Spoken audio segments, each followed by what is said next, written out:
buenos días. Podemos empezar entonces. Ya sé que la lluvia nos atrasó un poco, pero creo que podemos empezar a la discusión, sobre todo porque tengo mucho material que compartir con ustedes el día de hoy.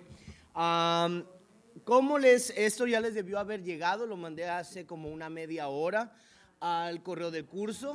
Por lo menos alguien me escribió diciéndome que sí lo había recibido, entonces debe de tenerlo. Los de Hotmail de repente han rebotado porque detectan que pesa mucho y algunas veces rebotan, pero sí están. Yo lo envié hace media hora, llegó aquí. Entonces si llegó aquí, ya debió haber llegado a los demás. ¿Ya llegó? Perfecto. El día de hoy vamos a empezar, y ya sé porque me van a decir, ¿te equivocaste? Escribí, sí, estaba un poco desvelado, entonces escribí mal el nombre en la versión que les envié, pero ya lo corregí. Y ya viéndolo aquí dije, no, si no se escribe. Vamos a estar viendo específicamente lo que es la vida de Miguel Ángel, y muy brevemente vamos a hacer un estudio de una muestra de su trabajo que realmente es extraordinario precisamente por el hecho de que se extiende a todas las disciplinas que lo catalogan entonces como un hombre del Renacimiento, un Renaissance man, un hombre que domina no nada más la ciencia o las artes a su alrededor, sino incluso hace una gran aportación a ella. Estamos hablando de Miguel Ángel Buonarroti y estamos hablando de lo que es la pintura, la escultura especialmente, la pintura, lo que es la arquitectura y últimamente con la poesía. ¿Por qué quise terminar con la poesía? La poesía, a mi gusto, revela mucho de lo que es la personalidad y el carácter del artista. Y cuando estamos hablando de Miguel Ángel, es muy interesante ver cómo la genialidad que nos trajo todo esto como aportación en la tradición artística de Occidente se convierte en algo que fue una tortura para él. Y al final yo no puedo terminar de decir que me cae bien Miguel Ángel al final de su vida, porque siento que todo el arrojo y valentía, y ahorita vamos a estar explorando de esos aspectos en su juventud, al final en lo que es su temor religioso, en lo que era esa búsqueda por redención, termina, siento yo, traicionando mucho de ese espíritu crítico con lo que introdujo en lo que era su obra en sus inicios. Pero vamos a seguir. Algo muy importante a ver, ahorita está muy popular aparentemente Miguel Ángel. El Met va a tener una exposición y ahí traigo una imagen gracias a Guillermo no ha llegado, que me hizo llegar esa información. El Met a partir de noviembre en Nueva York va a tener precisamente una exposición de distintas obras del cúmulo de obras de Miguel Ángel, y va a estar entre noviembre y creo que febrero, no estoy seguro, pero sí, si alguien está viajando, tengan la oportunidad de verlo. Si es que no les llegó, ya como les he dicho antes, ahí tienen lo que es mi correo electrónico, mi correo electrónico aquí abajo para que me escriban y pueden pedirme la presentación. Yo con todo gusto la comparto. Ay, baboso. Aquí está, sí. La sesión de hoy vamos a estar viendo el mundo de Miguel Ángel Buonarroti. Vamos a ver, como les estaba diciendo, es arquitecto, escultor, pintor, poeta. Su talento hizo que le ganara el mote de Il Divino. Creo que para la cultura de Monterrey y la cultura posmoderna del siglo XXI también dirían, sería muy admirado por el hecho de que es uno de los artistas más ricos que produce lo que es el siglo XVI. Una frase que sacaron que a mí me encantó fue de que Miguel Ángel al final de su vida tenía acumulado en términos de dinero lo que Leonardo da Vinci no pudo hacer ni siquiera en su vida, y eso que le superaba por muchos años. Miguel Ángel lo vamos a estar contrastando con lo que es Leonardo da Vinci, que es el que sigue en nuestro análisis la siguiente semana. Pero sí, es el divino nada más y nada menos que por su talento y por la reputación que construye, el talento que era respetado incluso por los papas más bravucones y más hostigosos que conoció, muy notablemente Julio II. Vemos que fue un hombre lleno de contradicciones, y eso se me hace muy interesante, porque mientras que era una persona, y hay un soneto que pongo de él, que mientras que estaba dedicado a lo que era, obsesionado con lo que era el concepto de belleza, al mismo tiempo se da cuenta que fue una, como dice, una amante muy cruel. Si es que nací para lo que es el arte, me dieron realmente un gran trabajo, me dieron un gran sufrimiento el poderle servir. Era muy importante porque para mí para mis alumnos por lo menos, porque yo siempre digo que es un poquito hipócrita. Cuando estamos hablando de Picasso, hablamos de todas las mujeres que inspiran a Picasso. Cuando hablamos de Manet, también de todas las modelos que tenía Manet. Cuando hablamos de Rodin, por supuesto, también tenemos todas las, pero cuando hablamos de Miguel Ángel, lo queremos heterosexualizar, lo queremos hacer dentro de la normativa para poder ser aceptable dentro de esa visión de no, un hombre tan talentoso no podía ser un degenerado. Como se le catalogaba la homosexualidad en el siglo XIX. Sin embargo, yo siento que eso fue uno de los grandes motores para lo que fue su búsqueda de lo que es la perfección artística y en alguna forma u otra una visión de lo que él consideraba la expresión máxima de la belleza. Era un devoto católico y eso es lo que les digo que es un poquito las contradicciones en su vida, mientras que estaba atado y se sentía que era un motor muy importante en su vida, su sexualidad. Vemos que también era un devoto católico y eso le hizo sumamente reprimido. Y al final puedes ver a través de lo que es su obra realmente, sus sonetos, realmente cuánto estaba reprimido y cuánto le hacía sufrir esto. Su trabajo fue un eterno esfuerzo por sentirse digno de la gracia y la salvación divina, una búsqueda de redención. Nunca ha habido, como dicen, ni habrá otro artista tan grandioso, tan torturado y tan testarudo como Buonarroti. Que lo llevó incluso, como le dicen, a hacerse de palabras y casi de responderle al Papa que se fuera a la fregada, que él no quería pintar la Capilla Sixtina, por más que dicen sí, se entregó con mucha pasión, sí, porque lo obligó Julio II en un acto supremo de autoridad y yo diría un poco para una lucha de egos.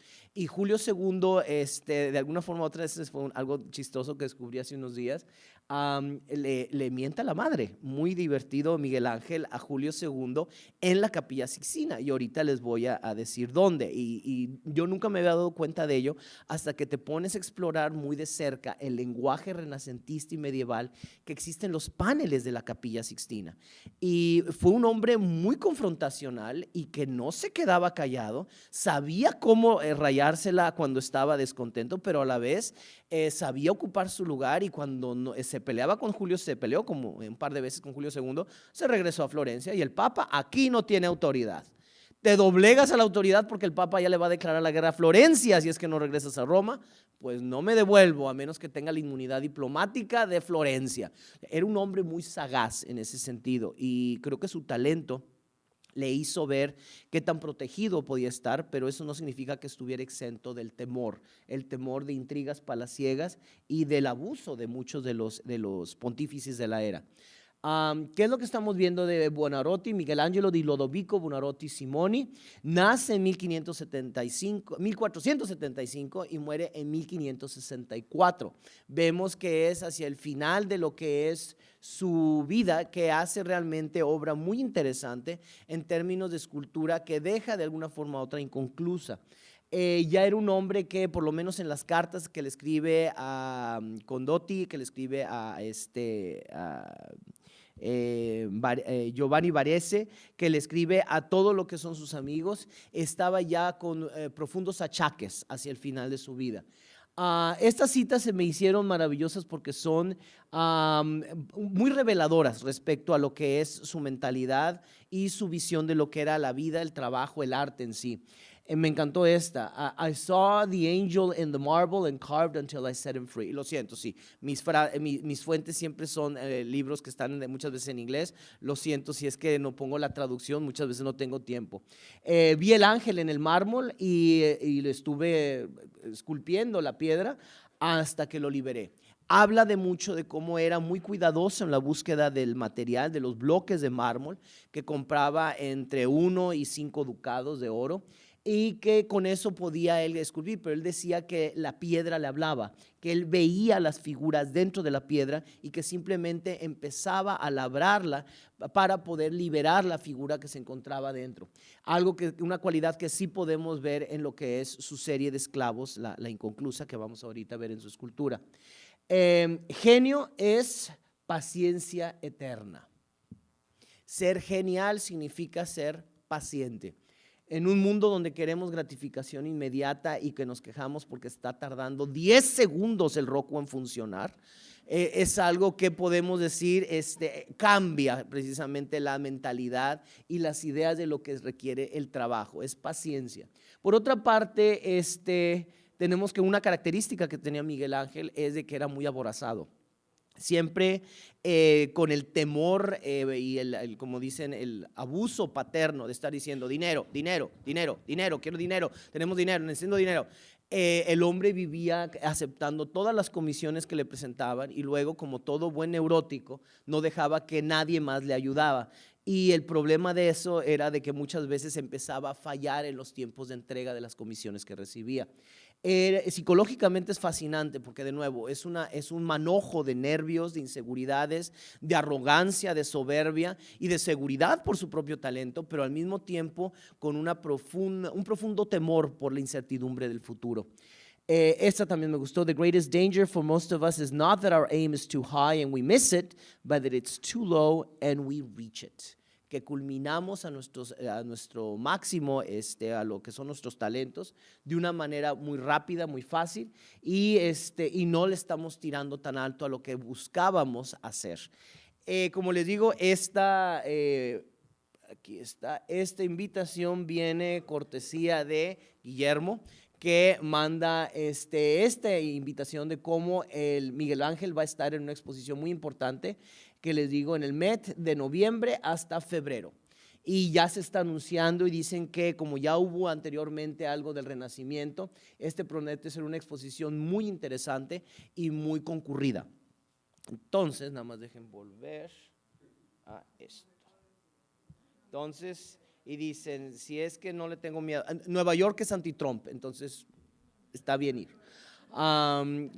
¿Qué es lo que estamos viendo en esta obra, por ejemplo? Aquí este es el retrato más frecuente, como decimos, tiene la bendición de ser muy longevo y al mismo tiempo, por su talento y su trabajo, ser una gran celebridad de la época. Por lo tanto, tiene muchos artistas y pintores y aprendices que él utilizaba, lo retrataban. Entonces, este es el más común que encontramos en internet, el que es de Daniel da Volterra y es de 1544. Como pueden ver, ya lo que había sido su trabajo, lo que había sido los esfuerzos porque nosotros podemos decir, ay, bueno, es un artista que tanto sufre. La escultura, donde él mismo está golpeando con cincel y martillo bloques de piedra, bloques de mármol, sí es algo que es increíblemente desgastante para lo que son los huesos. Y ya hacia el final, como les digo, sufría de unos achaques terribles. ¿Qué es lo que tenemos y que tenemos que considerar antes de abordar? Porque nos vamos a ir en las 4 categorías de Miguel Ángel un poco rápido, pero sí muy importante poder comprender el contexto personal de Miguel Ángel, el contexto histórico y sobre todo el contexto de lo que es la estética, la obra de Miguel Ángel en sí y qué es lo que buscaba, para poder ver cómo psicológicamente este hombre funcionaba y qué es lo que le pudo aportar o qué es lo que deja como legado importante a Occidente. Muy importante, lo que él celebra de una forma u otra es el desnudo. Y el desnudo, y no tiene ningún empacho en mostrar desnudos. Ahora, muy importante también, porque es algo que le había mencionado antes, los desnudos en los que él se focaliza son los masculinos. Eran lo que siento yo era el objeto de su deseo.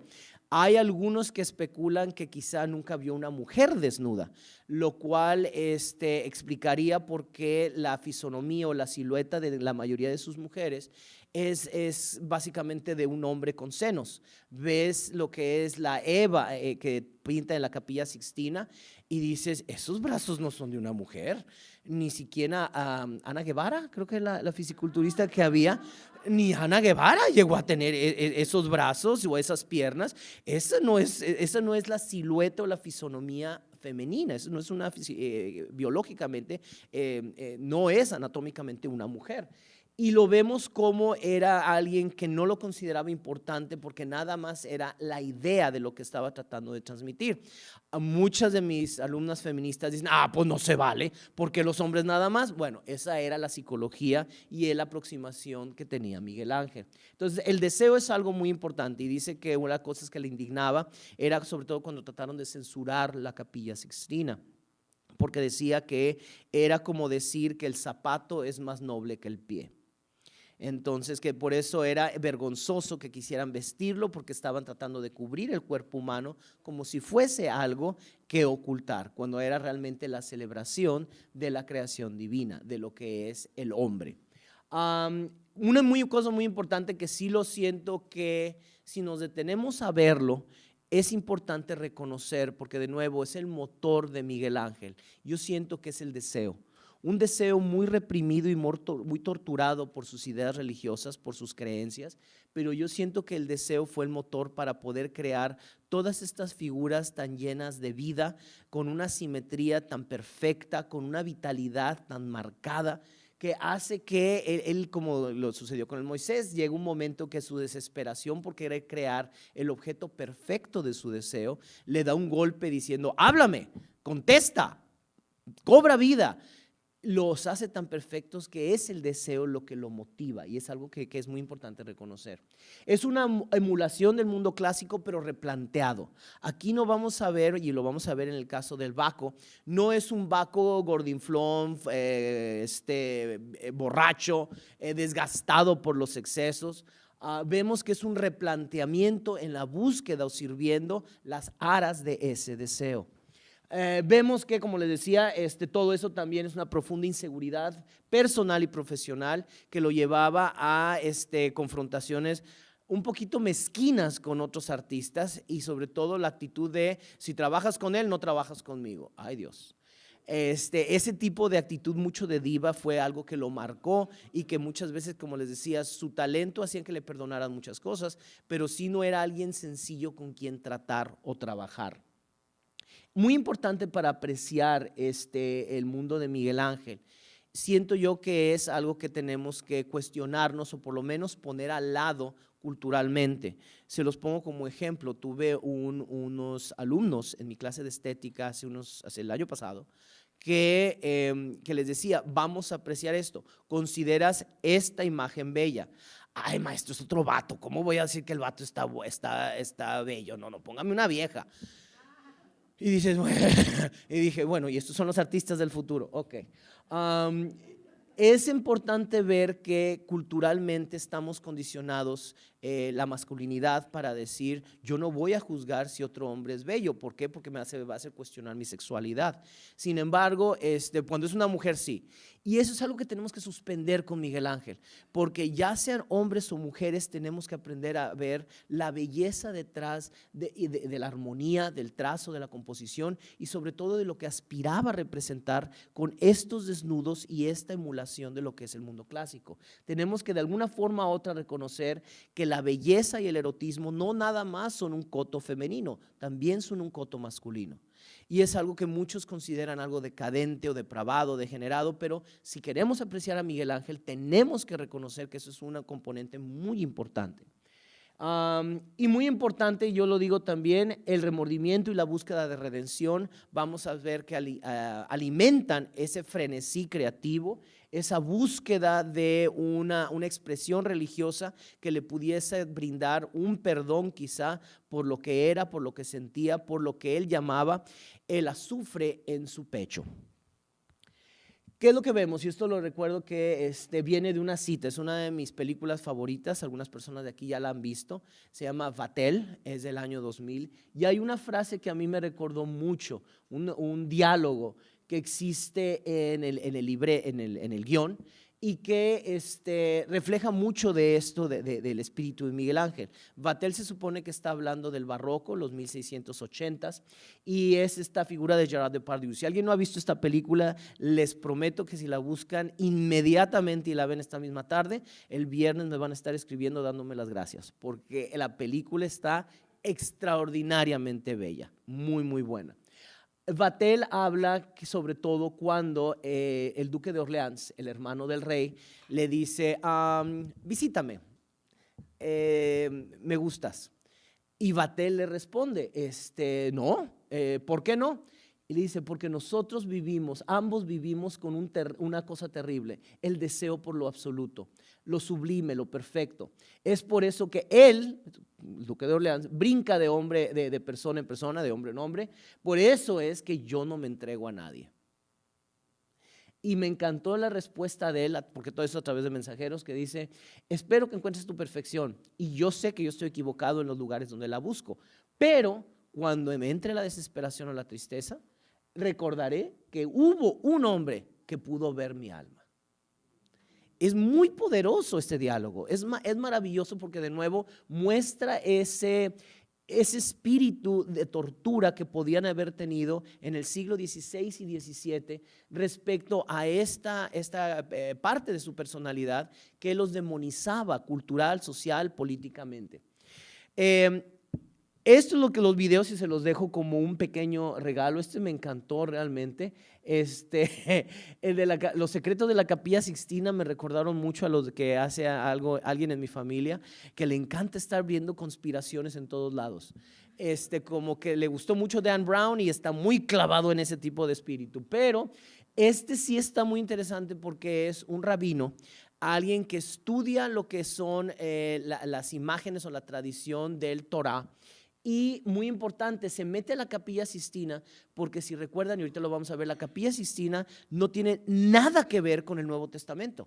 La Capilla Sixtina es 100% el Antiguo Testamento. Y como dice, a los judíos no nos gusta que digan antiguo porque significa que hay uno nuevo y no creemos nosotros eso. Es el Torah.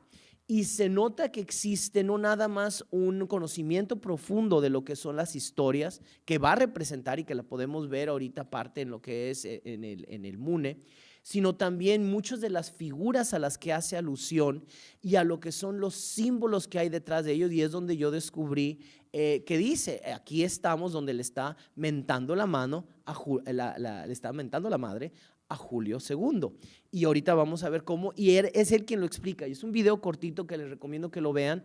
Chequé el background de este hombre y sí es un hombre que tiene credibilidad académica. No es alguien que es sensacionalista, que está novelizando, inventando, no.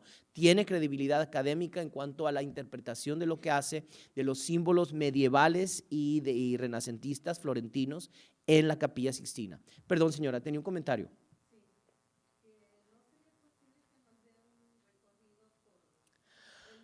Ahorita estoy encantado, lo podemos planear terminando eso con todo gusto. El problema es que ahorita ando un poquito medio cojo, todavía me estoy recuperando de gota, hablando de excesos. Entonces sí, no estoy tan ágil pero con todo gusto lo podemos planear y yo encantado. ¿Del curso? Por supuesto, claro que sí, no hay problema. Les pongo estos videos para que puedan verlo. Estos son los que más me gustó. Se me hizo muy divertido porque es un hombre que narra a partir de sus memorias lo que es la vida y la voz de Miguel Ángel explica su propia existencia. Es el compendio más grande y más completo que he leído de Miguel Ángel. Hay otros libros, por supuesto, pero es de la colección de Taschen. Tiene estos expertos y realmente el análisis que hace de las distintas etapas de la obra de Miguel Ángel es extraordinario. Advertencia, es un tumbaburros de este grueso, ¿ok? Y es así de grande y así de ancho. Entonces, sí es un tomo que para empezar a decir dónde lo pongo. Pero sí en términos de imágenes, de grabados que tiene, es invaluable, lo pueden encontrar en Gandhi. ¿Qué es lo que empezamos a ver como la obra de Miguel Ángel? Y dicen cómo muchas personas están bajo la impresión de que todo lo que crea es original y que viene de su propio sentido de creatividad y no reconoce que quizá fue la presencia y cómo fue expuesto a las colecciones de Lorenzo de Medici, a otros artistas en sus viajes a distintas experiencias urbanas, en contacto con otros artistas del pasado que, aunado a su creatividad, le permite hacer estas cosas tan originales y tan geniales que rompen cánones y patrones en lo que es la tradición de la historia del arte. Este me gustó mucho porque esto es algo que se subastó en Sotheby's, que me dio mucha risa, que decían, va a venderse entre 200 y 300 mil dólares. Y el precio de salida fueron 3.5 millones de dólares. Es un complejo escultórico de 3 sátiros luchando contra una serpiente. Y se llama el grupo Bimini, y data del primer siglo de nuestra era, es de Roma imperial. Esto estaba y queda registrado dentro de las colecciones de Lorenzo de Medici. Y de acuerdo a Frank Zollner, habla de cómo esto puede ser una de las primeras instancias donde se vincula un trabajo de la antigüedad con lo que iba a ser sus primeros esfuerzos escultóricos. Y aquí tenemos la batalla o la lucha de centauros y lapitas de 1492, cuando estaba bajo la protección de Lorenzo el Magnífico. Ahora lo podemos ver una reproducción que tienen ahí en el MUNE, pero no es, y por eso es que el libro de la colección de Taschen me gustó tanto, los detalles que tienen acercándose realmente a la imagen, porque uno lo ve y ya sé que muchas veces antes de que nos acerquemos ya nos están brincando los guardias de que no se toca, no se acerque, que es típico, pero en estos libros puedes tener con mucha paciencia, ver los detalles. Y dices cómo no nada más las expresiones corporales que existen, sino incluso los rostros que plasma, considerando las dimensiones, dicen, era evidencia de un talento que nada más un gran maestro pudo haber utilizado, el gran talento que hubiese utilizado para esto, cuando realmente es uno de los primeros trabajos de Miguel Ángel. Y tenemos estos detalles donde les digo, estas figuras que ven aquí, que nos pueden recordar un poquito a los bronces de las puertas del baptisterio de Giberti, vemos que es esta lucha por crear un sentido de belleza, un sentido de vida, de vitalidad en su obra. Esta es una cita de Stendhal que me encantó de su trabajo. El único sentimiento que la divinidad, Dios, ha podido infundir en el débil mortal es el del terror. Y Miguel Ángel parece haber nacido para imprimirlo en el alma a través del mármol y de los colores. Y vemos, por ejemplo, este es como un claro ejemplo. Este es la batalla de Cassina y es con la que Miguel Ángel le da una bofetada a Leonardo da Vinci, que al final de cuentas les dan una bofetada a los dos, porque como dicen, el peor pecado que se le puede hacer a un artista es no pagarle, haberle hecho todo el trabajo y nadie le paga a ninguno de los dos. Pero hacen los dibujos y en el caso de Leonardo, que lo vamos a ver la siguiente semana, la batalla de Anghiari, tiene otro sentido de movilidad, otra composición, una aproximación a este tema porque eran dos bandos distintos, la batalla de Cassina y la batalla de Anghiari. Y aquí es donde vemos, sí, la pasión de Miguel Ángel y sobre todo su sentido de lo que va a ser, un segundo, ¿dónde quedó? El pathos, lo que es ese sentido de fatalidad, ese sentido digamos, de la condición patética que puede tener el ser humano a través del sufrimiento. Y lo podemos ver aquí, por ejemplo, como dicen, algo tan dramático y tan significativo como lo son las manos, como puede ser la expresión de campo de batalla, de temor, de angustia, de simplemente expresar cómo el cuerpo cubre toda la gama de los sentimientos humanos, el pathos de la condición humana. Aquí vemos, y este es, perdón, de 1505. Aquí vemos que como hombre de renacimiento, estos son los puntos que queremos cubrir de ellos. Queremos ver cómo en la escultura, la pintura, la arquitectura y pues, eventualmente en la poesía va a estar representando lo que es no nada más nuevos arquetipos, sino incluso encarnar los arquetipos. A mí se me hizo cuando un escritor empezó a hablar de los arquetipos que plasma Miguel Ángel, me recordó mucho a la teoría junguiana, que de alguna forma u otra tenemos esos absolutos en el subconsciente de lo que es la madre, de lo que es el amor, de lo que es Dios, de lo que es el temor. Tenemos una encarnación de todas estas abstracciones y dicen que Miguel Ángel fue excelente en eso, en poder crear estos o poder encarnar estos arquetipos a través del arte, en mármol, en color.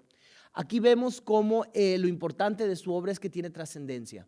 Vemos que su obra en todo esto puedes encontrar ejemplos en lo que es la cultura moderna, puedes ver cómo inspira a otros artistas y cómo por eso le dicen a Miguel Ángel, a él, a Sanzio, a Leonardo, los maestros del Renacimiento, Botticelli, porque son los que dejan estos arquetipos que luego la cultura y el arte van a imitar. En España salió una edición de la poesía de Miguel Ángel y esto viene directo de lo que fue la crítica del libro, que donde dice amor, belleza, muerte, Dios y vida y pecado, a la vez que la identificación de aquello que suministra alegría y felicidad. Es como el crítico estaba juzgando la poesía de Miguel Ángel. Decía, la poesía de él puede ser poesía crítica, poesía quejumbrosa, porque hay un soneto que escribe para quejarse de los achaques que sufre después de pintar la Capilla Sixtina. Es maravilloso la gama de sentimientos que expresa por escrito. También dirías, ¿y por qué por escrito? Es un cúmulo grandísimo de sonetos. ¿Por qué por escrito? Porque era de alguna forma u otra bastante misantrópico. Era un misántropo, no sabía o no tenía la paciencia de comunicarse con otros seres humanos. Y es muy sangrona la comparación porque la novela es muy sangrona. ¿Se acuerdan de Hermann Hesse, el lobo estepario? Ese hombre que tiene toda una vida interior porque no puede tener un exterior porque no tiene la paciencia con el resto del mundo, es un hombre solo consigo mismo. Ese es Miguel Ángel. Este es un soneto que viene, que muestra la belleza y la gama de sentimientos que él canaliza a través de lo que es los sonetos de su poesía, por no poderla transmitir personalmente, verbalmente a otro ser humano. Mis ojos que codician cosas bellas, como mi alma anhela su salud, no ostentan más virtud que al cielo aspire que mirar aquellas. De las altas estrellas desciende un esplendor que incita a ir tras ellas, y aquí se llama amor. No encuentra el corazón nada mejor que lo enamore y arda y aconseje que dos ojos que a dos astros semejen. ¡Wow! Que le escriban eso a uno, qué padre. ¿Qué es lo que vemos? Porque esto fue lo que les digo que siento que el temor al final de todo hace que Miguel Ángel se traicione a sí mismo al final de su vida. Y esto viene directo de lo que era el documental de Robert Snyder, porque no pude encontrarlo en el librito que tengo ahí de algunos selección de poemas de Miguel Ángel. Dice, a heart of flaming sulfur, a soul without a guide to curb the fiery will, the ruffling pride of fierce desires that from the passions flow. Traducimos, un corazón flamígero de azufre, un espíritu, un alma sin una guía para poder controlar lo que es una voluntad indomable, lo que es el orgullo esponjado, el orgullo magnificado, que viene de deseos fieros, que vienen de las pasiones o que fluyen de las pasiones. Perdón, estoy masacrando el pobre poema. Pero básicamente aquí está comunicando parte de su sentir y su frustración. Siente un deseo cargado de azufre. Azufre es pecado, de deseos que le hacen sentir maldad, que le hacen sentir que no es digno, alguien que no está conectado con Dios. Sin embargo, y también un alma que carece de guía para poder doblegar su voluntad. Buscaba a alguien que lo pudiese dominar, alguien que le pudiese decir no, y que él pudiese respetar lo suficiente como para subordinarse a esa voluntad. Y sobre todo un orgullo que viene de fieros deseos que fluyen de la pasión. Mayor frustración no puede haber. Aquí es un hombre muy frustrado, muy reprimido. Dice, si es que fui hecho para el arte, desde mi infancia fui given a prey for burning beauty, fui una presa para lo que es la belleza ardiente, para devorar la belleza ardiente, y culpo al arte, o sea, I blame the mistress, arte, a la que nací para servir.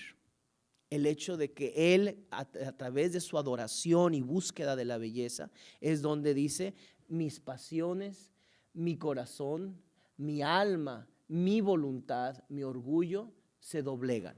Era la búsqueda de la belleza.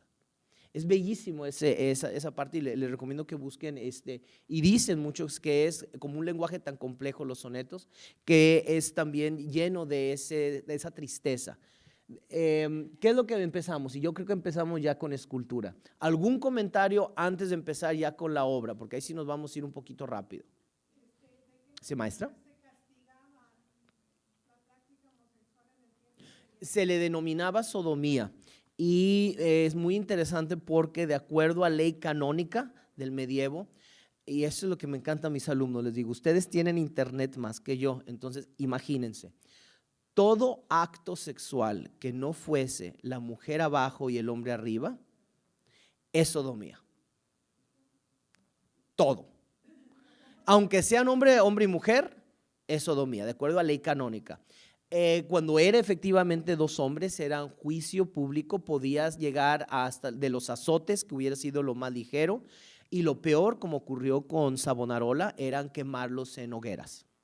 Por eso los hombres como Miguel Ángel tenían que disfrazar su deseo. Así es, y sublimarlo, más que nada sublimarlo. Y eso es algo muy importante porque de nuevo decimos, no, es que el talento no tiene sexualidad. No friegues, somos seres humanos.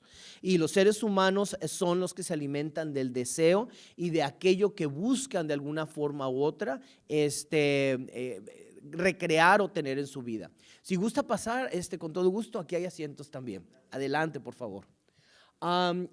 Y es como Bernard Berenson clasifica lo que va a ser la escultura. Dice, Miguel Ángel fue el primer artista desde la gran época de la escultura griega que comprendió que el desnudo es equivalente al gran arte figurativo. Es lo que más impacto y más pasión va a despertar en el espectador. Y sobre todo porque yo tuve muchos maestros y maestras que decían, no, de desnudos no, es puro degenerado y despertar. Sí, el deseo es un motor civilizatorio muy importante. Y por eso no hay que temer lo que es el arte figurativo. Anteriormente se estudiaba con fines científicos o como recurso para representar figuras vestidas. Es decir, lo vemos incluso en los murales franceses de David, cómo recreaba esos magníficos desnudos nada más para vestirlos una vez que ya los terminaba de pintar. Porque decía que era más real lo que la representación, tenías la percha humana bien marcada y ya luego lo podías ver cómo colgaba el ropaje. Miguel Ángel lo entendió como un valor en sí mismo y como el objetivo supremo de su arte. Para él, desnudo y el arte eran conceptos equivalentes. Y ese es el espíritu renacentista. Empezamos con lo que van a ser una de sus primeras esculturas. Y vemos que, a comparación, porque lo vamos a poder ver con la delicadeza de lo que es Leonardo, con lo que es la sensualidad de Donatello, con lo que es la dulzura de Rafael Sanzio, aquí vemos que Miguel Ángel es un hombre que está tratando de demostrar que la furia, la pasión, las cualidades masculinas que su padre tanto le azotó por ello, porque es una de las cosas que dicen. Su padre abusaba de él en el término de que lo golpeaba y lo castigaba porque lo visualizaba como alguien que de por sí ya estaba en la frontera y nada más cuando empezó a hacer dinero y dio talento, ya se mostró muy más renuente a castigarle. Pero Miguel Ángel sí es muy, si me disculpan la palabra, muy macho en el sentido donde muestra la firmeza, donde muestra la fuerza, donde muestra el enojo, el arrojo, el vigor. No tiene la delicadeza o no sabe cómo entrar a esa delicadeza que les digo esos otros artistas manejan. Tenemos este magnífico ejemplo de un ángel con candelabro y tenemos que es San Próculo, donde es la expresión del rostro de confrontación, la posición corporal, incluso que es algo desafiante, está mostrando de una manera contemporánea esa posición de cómo caminar, cómo enfrentar. No es algo que sigue de los cánones tradicionales. De hecho, los ángeles labrados de esta manera lo vamos a ver un poco más en el periodo manierista, pero Miguel Ángel es el que empieza con ellos. Tenemos el magnífico Baco. Y es donde les digo que tenemos que suspender esa idea de donde nada más la mujer es sensual y bella, no, el hombre también lo es, incluso Baco lo representa. Y dices, bueno, y lo podemos ver en la reproducción en el MUNE. Sí, lo que es el cuerpo, lo que es la cualidad andrógina del rostro, lo que son las curvas de su cuerpo que muestran ser objeto de deseo. Y dice, ¿y qué tiene de raro eso? Pues es Baco. Sí, porque la tradición de Baco, que lo vemos aquí de una manera en distintos ángulos, que es muy maravilla, dependiendo de la iluminación que le plasman a la obra, cambia la obra en sí. Es maravilloso en la obra de Miguel Ángel. Lo que es el jugueteo erótico es una de las pocas obras que Miguel Ángel muestra de una manera tan clara. Sobre todo que les digo, comparándolo como tradicionalmente el canon histórico y artístico representa a Baco, dios romano, no Dionisio, Baco, vemos que es completamente diferente. Alguien que lo tiene también y que lo desafía es cómo lo representa otro Miguel Ángel. ¿Quién me puede adivinar qué otro Miguel Ángel existe en la historia del arte? Caravaggio, exactamente. Miguel Ángel Merisi Caravaggio es el que también lo va a hacer, pero no con ese espíritu de sensualidad o ese espíritu lánguido y ese espíritu andrógino en el rostro, en los miembros, en la posición misma, porque se nota que es alguien que está intoxicado, pero no está intoxicado o retorcido por esos excesos. Tiene esa cualidad que les digo, Baco generalmente, la tradición romana, si es Dios y si es Dios es diosa, nada de por medio, no tenía la sutileza griega. Esto es un ejemplo de cómo en términos clásicos se representaba a Baco. Este es Nicolas Poussin del siglo XVII, el barroco. Aquí tenemos de los Países Bajos, entre los más antiguos es que es parte de un mosaico, pero rompe cánones artísticos e históricos. Vemos otra figura, porque esto de nuevo es una pequeña muestra de lo que es la escultura hay mucho de ello y ya les recomiendo un sitio, si de veras un día están con insomnio, quieren ponerse a ver y explorar el mundo del arte, se llama Web Gallery of Art. Tiene las mejores imágenes y lo que es los registros más claros de lo que es artistas más emblemáticos de la tradición occidental. Llegan hasta 1900 más o menos, no pasan del siglo XX. Se me hizo muy interesante porque estaba en lo que era el baptisterio de San Juan y estaban los 3 crucifijos de los 3 pilares del Renacimiento florentino. Teníamos un crucifijo de Donatello, Brunelleschi y lo que es Miguel Ángel, y los tenemos en este orden así. Y tenemos que estos son los crucifijos que tienen en este orden, Donatello, Brunelleschi y Miguel Ángel, en Santa Croce, en Santa María Novella y Santo Espíritu, es donde está el de Miguel Ángel. Miguel Ángel es que es, no, de acá, tiene barba, yo digo que es porque tiene la cabeza medio rara como para hacer.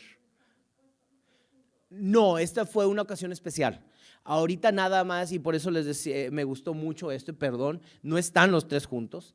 Era una ocasión especial, hay una celebración de lo que era el arte renacentista y la imagen, porque encontré el reportaje y dije, qué padre, alguien hizo la museografía y creó un escenario donde puedes incluso comparar el mismo tema en 3 artistas contemporáneos distintos. Bueno, excepto Donatello, él es más antiguo, pero Miguel Ángel siendo el más joven, Donatello siendo el más antiguo o el más viejo. Vemos ese contraste de cómo va progresando la idea de un crucifijo renacentista. Y luego los podemos ver a más detalle cuando les dé un suplemento de los artistas que no vamos a ver con mayor detalle en el curso. Pero es el de Miguel Ángel.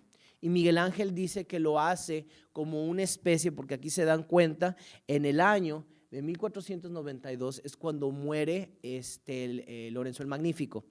Por lo menos es lo que leí, realmente no pude corroborarlo bien, donde decía que como una especie de expiación labra Jesucristo no como el de un hombre, sino como un muchacho más cercano a su propia edad. A mí se me hizo interesante porque es de alguna forma u otra colocarse a sí mismo en un crucifijo, no como un acto de orgullo, sino como un acto de penitencia. Y eso es algo que caracteriza mucho a Miguel Ángel, es muy castigador con su propio cuerpo, con su propia persona, con sus propios sentimientos, siento yo. Y esto es madera policromada, y es realmente algo muy bello. No tiene las características de un hombre de 30 años, como dice la tradición del canon, que marcan a Cristo crucificado. Esto parece realmente un muchacho de 19, 20. ¿Qué es lo que vemos este otro? Me encanta porque ya está casi en su pleno apogeo. Esto es una escultura de la victoria. Y tenemos que esto muestra cómo hasta el final era la búsqueda del mundo clásico, la búsqueda de la perfección anatómica y sobre todo la exaltación de esas cualidades heroicas. Muy pocos hombres caemos en esa categoría. No, yo no caigo en esa categoría de esa fisonomía, de esa silueta. Era la búsqueda de nuevo de la perfección que el artista buscaba lograr. Y era de nuevo alimentado por ese deseo que les enfatizo.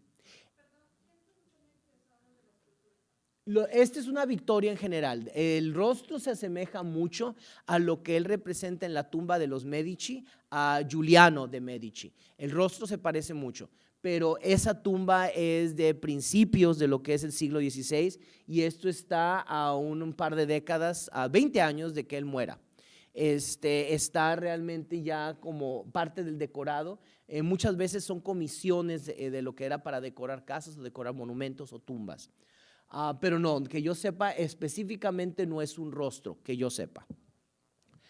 Esto es algo interesante porque llegar a la máxima expresión de lo que es la escultura de Miguel Ángel, tenemos que explorar cómo anteriormente se había representado en ese siglo el tema del David. Y vemos que estos son dos ejemplos muy claros que son emblemáticos del siglo XV, que es el David hecho en mármol por Donatello, y luego en bronce por Donatello, y vemos que tiene una pureza de la juventud y una inocencia en las primeras muestras, la hecha en mármol, y como les había explicado la vez pasada, Donatello tiene un erotismo, no necesariamente por el hecho de que esté desnudo, o la mano en la cadera, o el sombrero bastante travesti, pero ese es un sombrero de un pastor florentino de la época, pero es como mis alumnos le dicen, que parece sombrero de señora. Pues no, lo que les decía que lo caracterizaba era el mensaje tan oculto del erotismo, como lo que decía esta pluma que le acariciaba del casco del decapitado, que le está acariciando el interior del muslo, de la pierna. Es un erotismo muy sutil, un erotismo muy marcado, un erotismo que si te detienes a contemplarlo puede ser perturbante. Sin embargo, en la representación del David de Miguel Ángel para 1504 carece de ese erotismo. Y claro que puedes decir, no, Raúl, velo, está perfecto. A cualquiera dice, Dios mío, no le muevas la imagen, no le muevas la imagen. Pero no tiene esa sutilidad femenina, no tiene esa sutilidad, casi algunos dirían decadente en el siglo XIX, decadente de sexualidad o de sugerencia. Es un erotismo, ¿por qué? Por la perfección del cuerpo, por la perfección del rostro y de la mirada. En otra ocasión les dije, no necesariamente en lo que son las proporciones, porque tanto de manos como cabeza, dependiendo del efecto óptico que él quería crear, lo ve uno cara a cara y dices, están muy grandes como para ser tan reales. Ahí sí no está tan cercano a la realidad, posiblemente, pero sí tiene una expresión que definimos casi como si tuviese vida. Este es el David. Y como dicen, es la imagen más fielmente reproducida en todo lo que es la tradición de la historia del arte en Occidente. Y cuando lo vayan a ver allá arriba, como les dije, es una de las controversias que viene a crear esta figura, porque luego empiezan a criticarle por una razón muy sencilla. El hecho de que tiene que representarlo para un público cristiano que reconoce que la práctica de la circuncisión te define como hijo de Israel. Por lo tanto, al David, para un público cristiano, no podía ponerlo circuncidado. Y claro que la comunidad de Israel diría, la comunidad judía diría, claro que era circuncidado, es posterior a Abraham, es lo que marca la alianza de su pueblo con Dios. Y aquí esta figura no está circuncidada. Es parte de lo interesante de estas figuras, cómo se replantean en un imaginario cristiano. Este es otro que se me hace extraordinario, que les digo que es de las figuras que Miguel Ángel, a través de su desnudo, quería celebrar la humanidad de incluso la figura de Cristo. Y aquí vemos lo que es este que está censurado y que lo podemos ver aquí sin censura, como originalmente lo quería Miguel Ángel. Luego le ponen, ¿cómo se llama? El lienzo púdico aquí. Pero este es otro que se me hizo extraordinariamente bello por la pureza del cuerpo, la honestidad de la figura. No es una figura heroica imitando lo que es el mundo clásico, es un desnudo de un hombre en sus 30 que acaba de, en este caso, resucitar. Esta es la imagen del Cristo resucitado. Y lo vemos como parte, esto está en el monasterio de San Vincenzo Mártir, y este está en Santa María sopra Minerva, en Roma, donde está el cuerpo de Santa Catalina. ¿Qué tenemos de estas figuras? Si se pueden dar cuenta, 1521, este es 1515, de hecho, este es anterior. Vemos también estas figuras, porque dices, bueno, ya mucho hombre desnudo, mujeres, vírgenes. Aquí está. Tenemos dos de las imágenes más bellas, aparte de lo que es obviamente la piedad. Tenemos lo que va a ser estas figuras menos conocidas, que es la Madonna de Brujas, la ciudad de Brujas, no de Brujas de Halloween. Es de la ciudad de Brujas, y el detalle muy bello que dicen que querían censurar es porque al niño Jesús lo tienen desnudo y lo tienen ya de pie, sin embargo, aferrado todavía a lo que es la protección de su madre. El rostro que marca aquí es un rostro de serenidad, y esta es la Madonna Medici. Este es 1521-31, este es de inicio de su carrera, casi cuando llega a Roma. Vemos que aquí está ya mostrando una evolución muy grande en la representación de por lo menos los rostros femeninos. Fuera de la piedad, la mayoría de los rostros femeninos tienen una cualidad un poco académica, no tienen la expresividad que tienen todo lo que son sus temas masculinos. Aquí esta Madonna sí. Esta tiene una serenidad y realmente algunos dicen una falta de sentimiento, casi como si tuviera Prozac. No está sintiendo nada. No, tiene lo que son los cánones de la época, una contemplación serena, una introspección. Lo que hace esto una de las Madonas más bellas, a mi juicio, de lo que es el siglo XVI. Me encantó, y les digo, aquí representa como, pues, ni Ana Guevara. Estamos viendo lo que es la noche, la representación metafórica de la noche, en lo que es la tumba de Lorenzo de Medici en Florencia, y esto data del 26 al 33. Y dicen, espérate, ¿por qué tardaste tanto? Porque era una tumba que, junto con la de Julio II, tardó muchos años en cumplir, porque él quería hacerlo todo. Era una figura que no permitía que sus asistentes estuvieran trabajando en algo que se comprobaba. Él los dejaba al final para pulir, pero lo básico no lo dejaba. Y de nuevo, como les digo, a mi juicio es alguien que o nunca vio un seno femenino, o de plano se le ocurrió ya posteriormente y nada más lo pegó, porque yo creo que ni con lo que es cirugía plástica puede quedar un torso femenino marcado así. Vamos a verlo como Botticelli, es muy distinto, y eso lo vemos después. Pero este es un detalle de lo que es la sacristía nueva en San Lorenzo, en Florencia. Estas son, y como pueden ver, ya les digo, ya empieza a dominar, y aquí dicen que tiene mucho que ver con uno de sus dos amores, que ahí sí dices, bueno, está registrado a través de cartas como nada más se conocieron una o dos veces, y el resto de su amistad y su vida fue una amistad de epístolas, epistolar, a través de cartas. Y creo que fue un factor muy importante para que empezara a representar con mayor delicadeza y cuidado lo que es el rostro femenino. Su amor por Vittoria Colonna hace que la mujer entre, pero una mujer como un elemento, yo diría, materno, un elemento de caridad y de afecto, pero es un elemento donde no encuentras el erotismo que generalmente imbuye a lo que es la figura masculina. En la figura femenina es completamente ataviada, es casta, es púdica, es completamente alejada de cualquier elemento que pudiese sugerir algún tipo de sensualidad, muy contrario a Bernini y Santa Teresa, que luego lo podemos ver en barroco.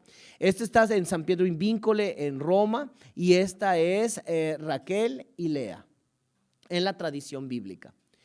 Esta es la piedad. Y como dicen aquí, 1499, 1500, vemos que se entrega esta obra que nadie creía que alguien tan joven o recién llegado pudiese haber creado. Lo que es la representación de sus ropajes, se nos olvida que es un solo bloque de mármol.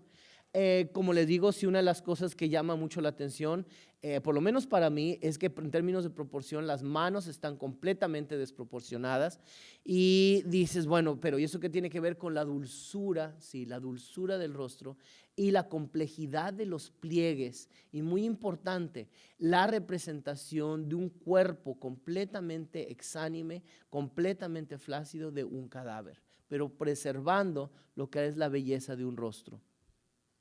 Aquí podemos ver que esto es lo que hace la carrera de Miguel Ángel, y como él mismo luego reconoció un acto de soberbia suprema, cuando dicen que no pudo haber sido de un artista contemporáneo, que es alguien tan joven, no pudo haber hecho eso, se mete escondidas al Vaticano. Imagínense poderse meter escondidas en el Vaticano hoy en día, qué padre.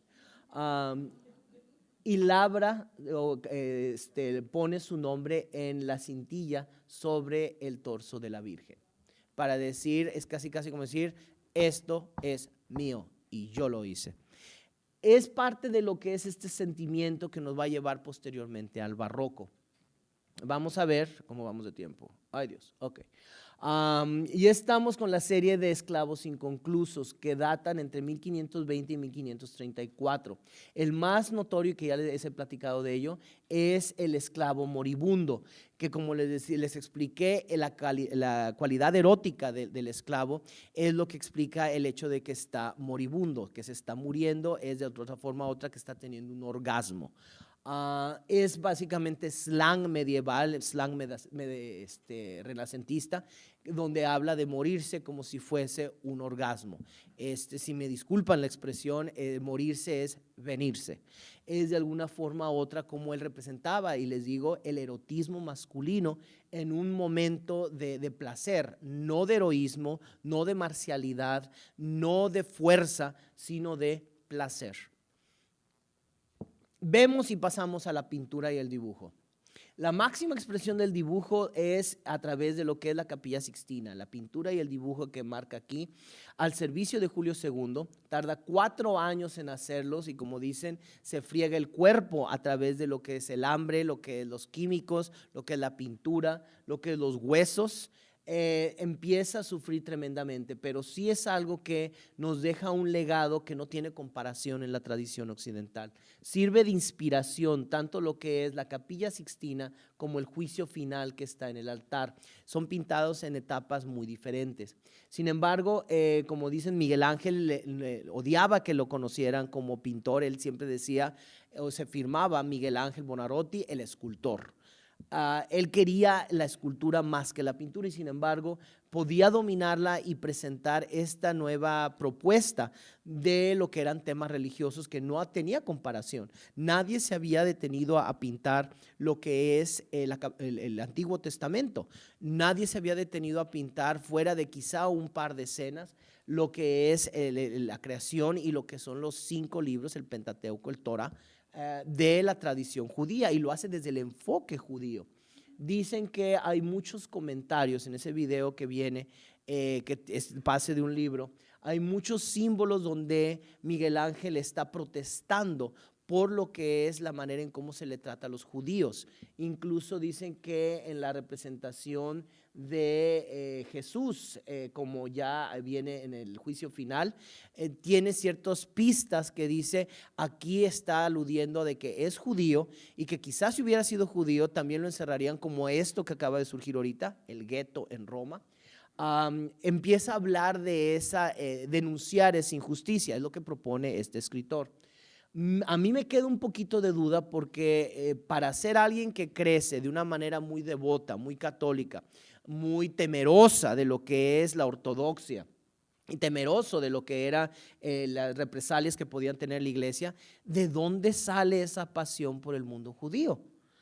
Si fuera un romántico yo diría, ay, es que se enamoró de un judío. No, no hay evidencia de ello. No hay una explicación que me diga por esto. Hay misivas donde ya se queja o habla. No, pero la interpretación que hacen de los símbolos aquí en ese video y basado en ese libro sí están muy interesantes. A mí me gustó esta imagen de la creación porque me recordó a un propio legado de la escuela mexicana. Estamos hablando de Orozco. Estamos hablando de los distintos murales que empiezan a inspirar en este sentido de teatralidad, este sentido de emoción que podemos ver en José Clemente Orozco o David Alfaro Siqueiros. Este es, como les digo, que está lleno de cosas muy interesantes. Aquí es donde le está mentando la madre al Papa. Y fue muy divertido que dije, yo nunca me había dado cuenta. Y a eso hace que de alguna forma u otra te metas a explorar ese tipo de detalles que no puedes porque estás muy abajo, o lo puedes hacer de ya entre los catálogos, pero si no conoces el slang o los gestos que vienen del medievo o que son regionales, no los vas a entender. Dicen que cuando le ordenan la Capilla Sixtina, le dicen que tiene que ser sobre Jesús y María. Y él dice, lo hago, pero lo voy a hacer a mi manera y nadie me va a poder estar haciendo sugerencias ni cambios. Y se agarra, incluso Julio II llega en un momento a decirle, ¿cuándo vas a acabar? Cuando acabe. ¿Y cuándo terminas? Cuando acabe. Y nunca variaba de su respuesta. En una de esas se desespera y le da un golpe con el bastón que traía.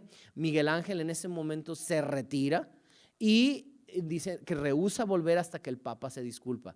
Y el Papa se disculpa. Y vuelve Miguel Ángel. Y ese estuvo muy padre. Algo muy interesante de aquí es que dicen para poder convencer al Papa de que no le dijera, pues ahora lo pintas o lo tiras y lo pintas lo que yo te pedí, que era muy común cuando se hacían comisiones, pinta el rostro de Julio II en lo que es la escena del profeta Zacarías.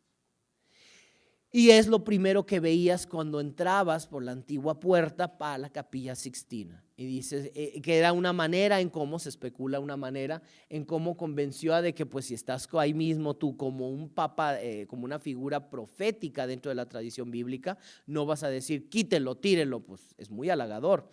Sin embargo, esto fue lo equivalente, dice el crítico, que se me hizo muy simpático. Hoy en día, cuando alguien, y el gesto me choca, entonces no lo voy a hacer, pero el gesto cuando a alguien le pintas el dedo es utilizar el dedo medio, el dedo grande, y es pararlo y bajar todos los demás dedos.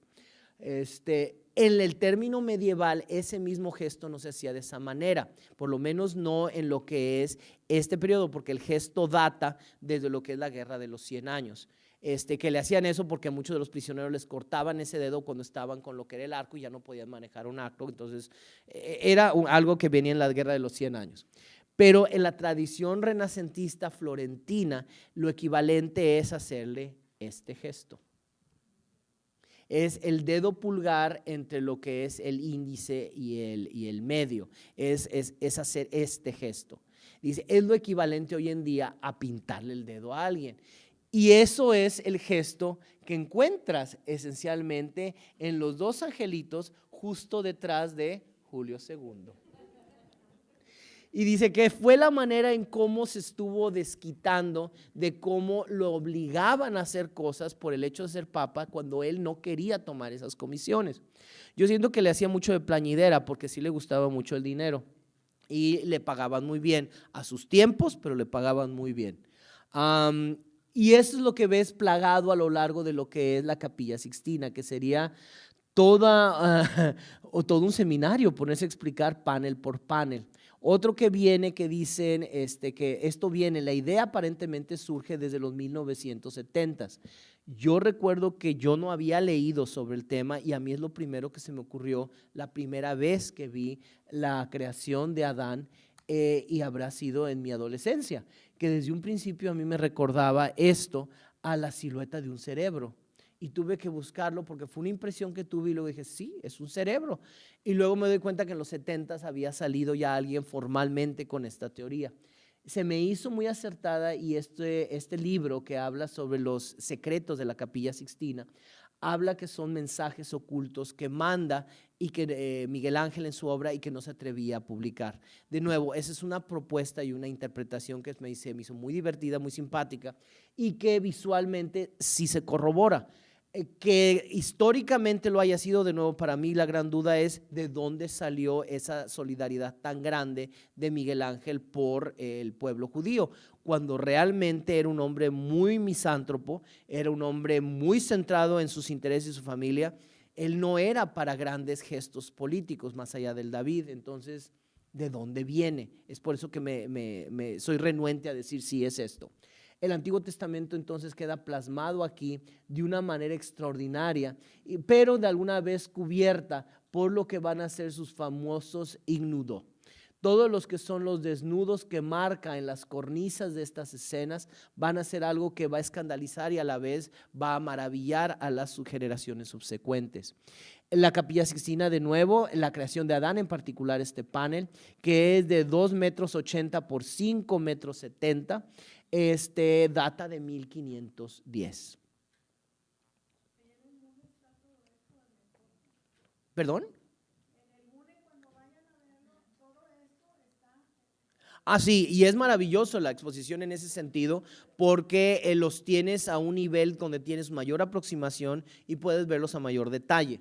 Sí, es maravilloso, y sobre todo la Capilla Sixtina, que está un poquito más abajo y siento yo que en una proporción más pequeña para que puedas apreciar detalles. Sin embargo, hay uno en particular que sí yo lo vi y se me hizo muy interesante, de cómo Miguel Ángel, incluso ya hacia el final, porque si se dan cuenta, aquí está a menos de 20 años de su muerte.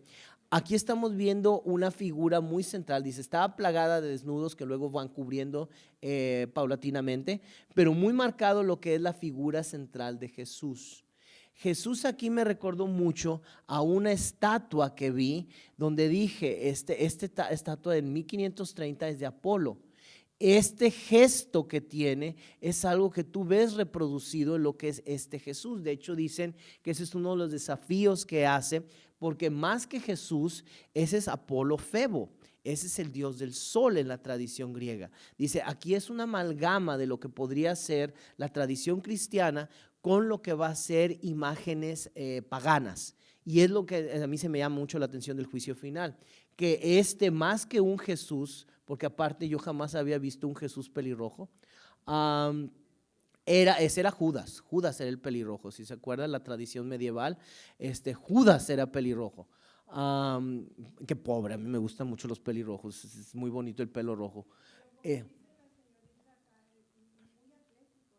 Y un Jesús bastante atlético, muy pegado a lo que es la tradición grecolatina. Y es cierto, y lo vemos aquí como en años anteriores lo había representado en esto que es una de las figuras que se consideran no inconclusas pero menores de 1530, un Apolo. Y dices, es de donde puedes tomar quizá los estudios, así como lo hicieron al principio con lo que es el grupo Bilmini y lo que era su batalla de los centauros y lapitas, quizá lo podemos ver o podemos entender de dónde provienen las imágenes que ya hizo en escultura y que luego reproduce en pintura. Este es uno de mis favoritos, que es el sacrificio de Noé, y es de 1509, un año antes de lo que era la creación de Adán. Y marca precisamente lo que es el dramatismo que luego va a marcar el barroco del siglo XVII. Tenemos otros temas muy clásicos en las figuras, a pesar de que dicen que existen como 400 dibujos o grabados atribuidos a Miguel Ángel. Hay un suizo que dice no es cierto. ¿Y el por qué no? Porque muchos de esos son gente que estaba imitando a Miguel Ángel. Según él, a lo mucho quedarán como unas 100 gráficos verdaderos de esos 400, 100 que sí dice son incuestionablemente de Miguel Ángel. Este es uno de mis favoritos porque es el rapto de Ganímedes. Y el rapto de Ganímedes también viene a ser esa combinación de lo que son las tradiciones mitológicas del pasado con una sensibilidad muy del presente o del momento de Miguel Ángel. Aquí vemos también que se le reconoce por los desnudos que había al principio de lo que era su carrera y que todavía se pueden encontrar como estudios para obras subsecuentes.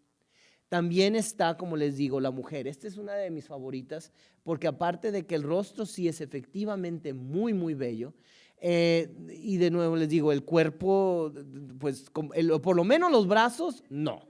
Lo que es el torso, no. Quizá podría ser lo que es las piernas, el cuerpo bajo, pero por lo menos el torso, ese sí lo siento, ese no es femenino. Sin embargo, el rostro es algo increíblemente bello.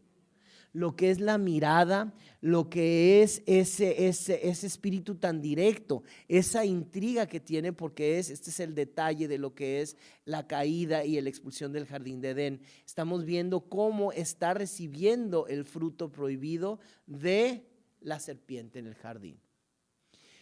Y la mirada que tiene es algo muy sensual, muy bello, y es un estudio anatómico, por lo menos de lo que es el cuello para arriba o de la cadera para abajo, muy bien logrado por parte de Miguel Ángel en lo que es este escenario. Me gustó mucho porque transmite una sensualidad ya un poco más manierista. Una vez una amiga me contó la anécdota que ella desde muy chica había leído lo que era la Metamorfosis de Ovidio, donde hablaba de todas las seducciones que le hacían los dioses a los mortales. Y dijo, una cosa que nunca había entendido es Leda y el cisne. ¿Por qué? Porque es una mujer y un cisne. ¿Cómo? La mecánica, ¿cómo? No entendía cómo. Y no fue hasta que visitó lo que era el Thyssen en Madrid que vio un cuadro que luego también la llevó a esta imagen que dijo, así es como. Así es como los romanos lo pudieron haber hecho. Y pues sí, y esto es a mi gusto, sí, no una representación muy honesta, porque de nuevo, estos hombros, estos brazos, las manos, dices, no. Sin embargo, la sensualidad del momento, la presencia seductora de lo que es el cisne, sí es algo muy, muy bello y muy erótico, cosa muy rara de encontrar en la obra de Miguel Ángel, y esto es en su pintura. Entramos a arquitectura. Vemos que hay instancias que van a ver, no hay muchas en ese sentido. La más significativa de todas es la Biblioteca Laurenciana, que tarda varios años y varias etapas en construirse, 10 años la primera etapa y luego ya 3 años para poder concluir. Lo que dicen que es una obra maestra muy halagada en el momento iba a ser esta escalinata. Esta escalinata que dicen que una de las cosas más extraordinarias no nada más es el impacto visual, sino qué tan suaves eran las escaleras, que no sientes que estás subiendo. Ahora, yo tengo que confesar que yo nunca he subido por esas escaleras. Sí me he topado escaleras en casas donde vas subiendo y es el canto tan bajo que no sientes ningún tipo de esfuerzo y vas subiendo poco a poco, pero son espacios muy grandes que arquitectónicamente requieren mucho más espacio que el que pudiera haber aquí. Pero si lo comparamos con lo que son las escaleras medievales que existían en Florencia o que existían en Roma, o las romanas inclusive, que son más empinadas que nada, donde te acabas las rodillas subiéndolas, vas a ver como si esta era una propuesta increíblemente original y muy halagada por Vasari. Esto es lo que dijo Vasari, perdón, me estoy brincando. Dice, pero luego se superó en la Biblioteca de San Lorenzo, en la hermosa disposición de las ventanas. Y aquí es donde podemos ver arquitectónicamente cuál era la propuesta de Miguel Ángel que rompía cánones de la época. La disposición de las ventanas, la simetría, la división de los techos, la maravillosa antesala de acceso. Jamás se había visto semejante elegancia tanto en el conjunto como en los detalles, las consolas, los tabernáculos, las cornisas, ni una escalera más cómoda. Graduó los peldaños de una forma tan ingeniosa y tan distinta de cómo lo habían hecho todos los demás hasta entonces que todo el mundo quedó admirado. Esto es 4 años después de la muerte de Miguel Ángel, donde Vasari escribe la primera historia del arte. Y volviendo acá, vemos lo que va a ser la Capilla Medici. Aquí estamos viendo la capilla de Giuliano, aquí tenemos a Giuliano de Medici, aquí tenemos a Lorenzo el Magnífico, tenemos las distintas alegorías, que una de las cuales les mostré, la noche y el atardecer, los sueños y el despertar. Vemos que en esta capilla es una propuesta que dices, está raro porque no diría que es renacentista. Si no me dicen que es Miguel Ángel, cualquiera diría es neoclásica, es siglo XIX, y es incluso por el tipo de piso que viene, esto es siglo XIX. No, es siglo XVI. Y es por eso que lo que proponía tanto Brunelleschi como lo que va a hacer Miguel Ángel es algo de vanguardia para la época. Ponen el canon que luego va a ser imitado y replanteado por siglos subsecuentes. Esto es en la colina capitolina, lo que es el diseño de esta plaza, junto de lo que es la Piazza Campidoglio, y lo que va a ser muy importante, el techo de la Capilla Medici, perdón, cambié un poquito, es algo completamente nuevo. Esto algunos dirían, pues, no se parece a lo que es el Duomo, la cúpula en el Duomo. Esto no se parece a lo que es la capilla, está demasiado limpio. Esto es, sí, ya hacía en este periodo y con este gusto, una visión más madura, más limpia, menos ornamentada y con un afán de querer crear una propuesta arquitectónica distinta. Aquí tenemos lo que iba a ser el Palacio del Conservatorio, que dicen que es precisamente esta distribución de ventanas, estas entradas o galerías, ¿cómo se llama? Galería para entrar. El pórtico, exactamente, los pórticos el pórtico para poder entrar a lo que es el edificio en sí, marca un canon para lo que va a ser la arquitectura posterior, y tanto Bernini como Borromini en el siglo XVII lo van a estar manejando de una manera más elaborada, pero la pureza que inspira luego el neoclásico viene de Miguel Ángel y su arquitectura. Este es el Palacio Farnese. Y claro, ahorita estamos tan acostumbrados a estos valores de simetría, de la composición, de las proporciones de un piso y otro, de la iluminación. Decimos, es muy bello, pero pues no se ve algo tan extraordinario. Para la época era algo inusitado. No había electricidad y sobre todo ventilación, porque si usas antorchas o velas, también necesitas ventilación. Entonces sí era, y la máxima expresión de eso iba a ser el Domo de San Pedro. El Domo de San Pedro que tengo entendido que él no vio concluido, pero que dejó los planos y dejó precisamente todo el diseño como una especie de penitencia hacia lo que era la Santa Madre Iglesia. Vemos que estos planos son los que él deja y que todavía sobreviven en el British Museum y que tardaron en hacerlo precisamente el resto de la vida de Miguel Ángel. Y entramos a la poesía. La poesía para mí es la culminación de Miguel Ángel, porque mientras que podemos ver la obra de él, la obra que es producto de su frustración, de su tristeza, de sus anhelos, de su enojo, vemos que la poesía es literalmente el desnudar su alma, desnudar sus sentimientos, desnudar aquello que le motivaba, aquello que le frustraba, aquello con lo que él soñaba. Los dos amores de su vida, que fueron los que no le decepcionaron, porque tuvo muchos, no amores, sino amoretes, pequeños amores menores, embelezamientos, pero fueron estos, Vittoria Colonna y muy importante Tommaso Cavalieri. Dicen que este es un dibujo que podría atribuirse al rostro de Vittoria Colonna. No checa mucho en los años, sobre todo en los que coincide con Vittoria Colonna, pero la tradición dice que sí, es ella. Este soneto habla primero en 1512 sobre la crítica que hacía a la situación social y corrupta de la social y política de Roma. Y se llama Aquí yacen yelmos y espadas de cálices, es de espadas de cálices.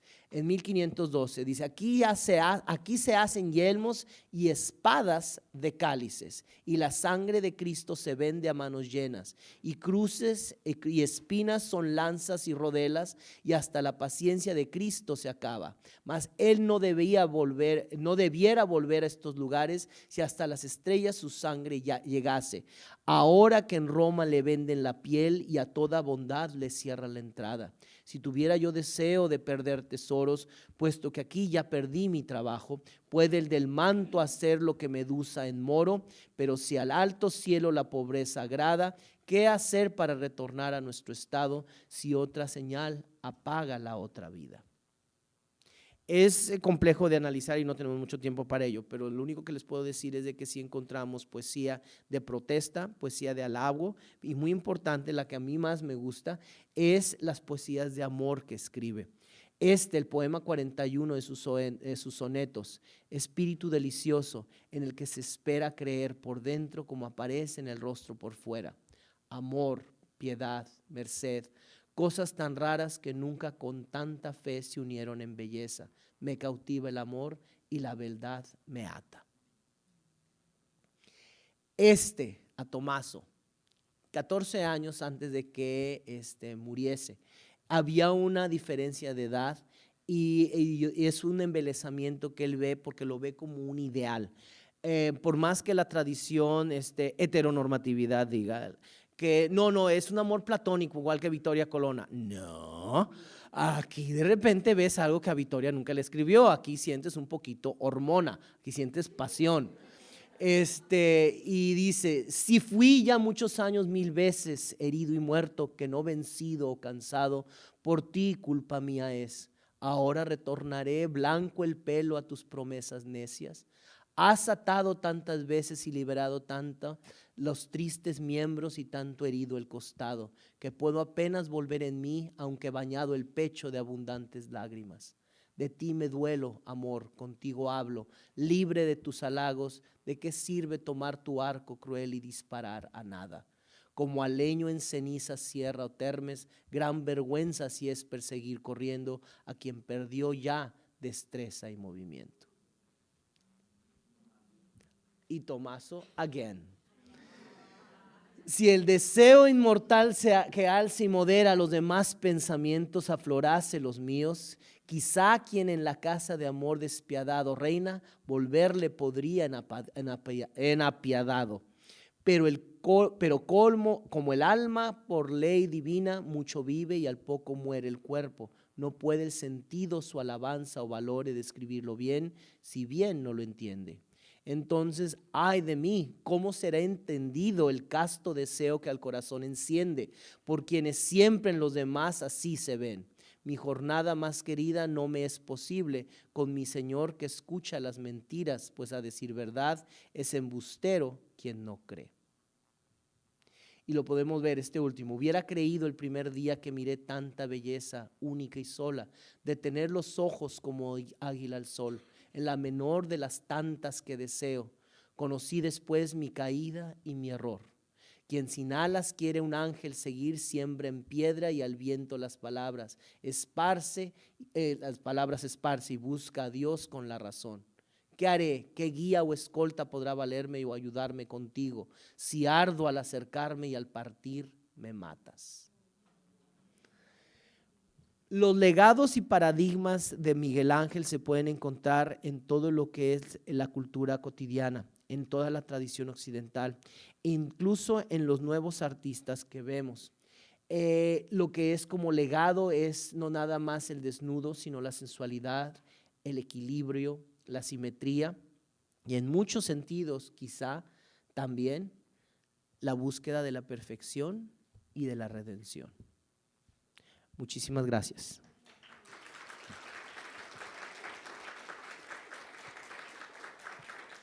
Y ahora sí, preguntas y respuestas. No nos queda mucho tiempo, pero sí queda algo. Sí, señor.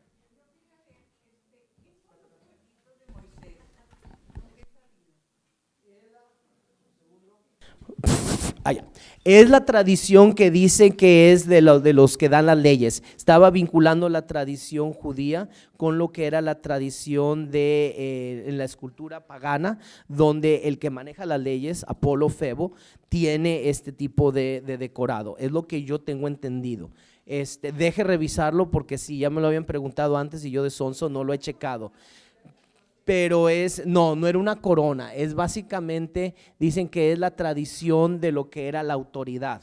Pero puedo checarlo y le traigo una respuesta más sólida al respecto posteriormente. ¿Alguien más? ¿Una duda, comentario? Señor. Sí, cómo no. Y de hecho, como dije al principio, el dibujo de la batalla de Cascina y lo que es la batalla de Anghiari es donde se confrontan. Miguel Ángel era un talento mucho más arrollador y lo vamos a estar viendo en la siguiente sesión cuando veamos esa disputa con Leonardo. Leonardo era más diletante, era más relajado, no le importa, era mucho más, digamos, menos competitivo. Brincaba de un interés a otro, mientras que Miguel Ángel era muy perseverante y muy obsesivo. Pero sí se conocieron y como dos grandes talentos no se soportaban. Sí, maestra. En Florencia, sí, es igual que la Capilla Medicea. Sí, cómo no, claro que sí, sobre todo para textos investigadores, sí, claro que sí, todavía. De hecho, los escritorios y sala de lectura fueron diseñados por Miguel Ángel también. ¿Alguien más? Sí, y ahorita vamos con Abraham.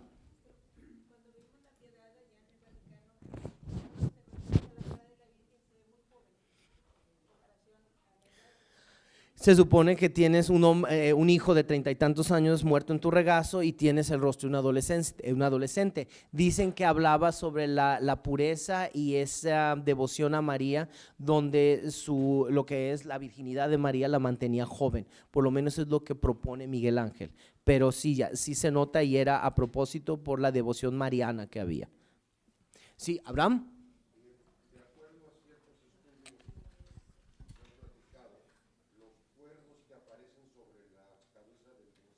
Sí. ¿Es pelo? ¿Es el tocado del pelo? Son rayos de luz tocados por Dios. Es la conexión entre Moisés y Dios. Ah, mira qué padre, yo no sabía eso, muchas gracias. Entonces aquí está la respuesta entonces de la pregunta que hicieron. Sí.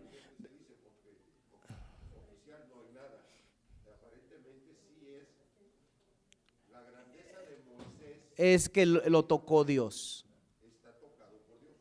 Ah, mire, yo nunca lo había visto así. Qué padre. Deje leerlo y muchas gracias porque aprendí, qué padre. No se dice Torah, es la Torah. Ok, gracias. Torah. Al final, Torah. Ok, gracias. ¿Sí?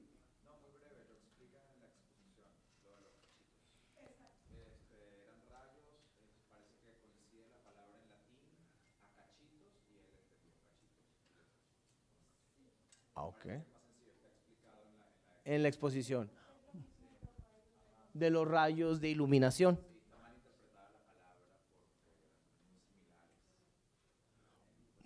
Perfecto, pues muchísimas gracias por responder a eso. ¿Alguien más? Bueno, ¿perdón?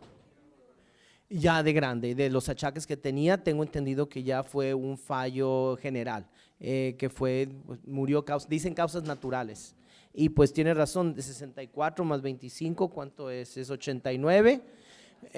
Pues sí, tenía 89 años y ya.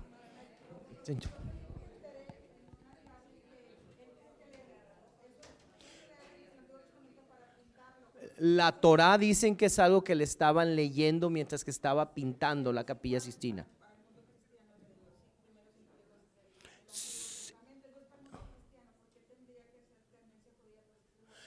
No necesariamente, porque la interpretación, y por favor corríjanme si me equivoco porque estoy en terreno completamente ajeno, tengo entendido que la interpretación que se hace a lo que es la Torá es muy diferente a cómo se hace bíblicamente en el mundo cristiano.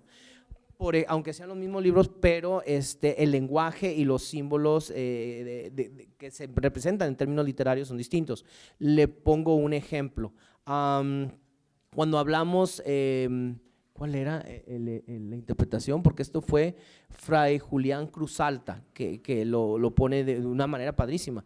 El pasaje donde dice que para entrar al reino de los cielos tienes que ser como un niño. Y dicen, bueno, en el mundo cristiano decimos, es que es inocente, es bueno. No, mangos, no era ser niño, ser bueno o inocente, era ser marginado. En la tradición judeocristiana, los niños son los que no tienen autoridad, son completamente subordinados por todo el grupo social. Entonces, esa es otra interpretación, no es ser inocente y bueno, sino ser marginado. Entonces, esa es una interpretación y un ejemplo de muchos que presentó Fray Julián, donde dice, nosotros leemos y lo tomamos con nuestra interpretación cultural, cuando la interpretación del mundo judío, del hebreo, es distinto. Y eso es algo que no sé yo porque no tengo nada de estudios del mundo judío, lo siento. Gracias porque aprendí la Torah.